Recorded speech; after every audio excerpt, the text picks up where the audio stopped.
solid. For me, after the Wonder Years ended, I went through a phase where I was like, well, who am I now that the show is over? Where does my value come from? It's something a lot of child actors struggle with.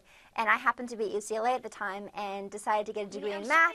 And I found that confidence that comes from feeling smart and capable. And I'm telling my readers, you know what?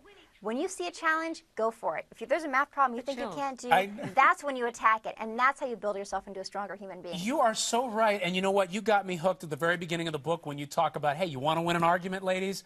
You learn logic. It's the best way to do it. Hey, absolutely. Let me talk to you about this because as I was reading this book, you had things in there talking about self-esteem. Give us, for our viewers who might want to buy your book and take a look at this, give us some of the examples that you give about building self-esteem for girls.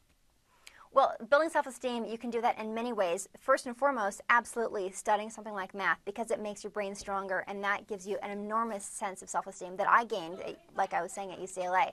But there's other things. This book is geometry, right? So it's about shapes. And I thought, well, let's also focus on the issue of body shape because girls at this age tend to be pretty obsessed with their bodies, and it's not always a good thing. So, in fact, most of the time it can lead to a lot of problems.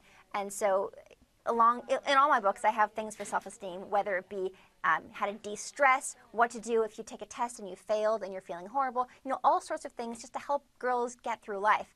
About journal writing, I have a lot of little tips, and in this one I focus on body image. So there's a body image quiz, so the girls can take that and know that they're not alone. You know, you're not alone, the feelings that you're having about your bodies and how your appearance and freaking out about whether you're too fat or too skinny or, you know, there's help to be had.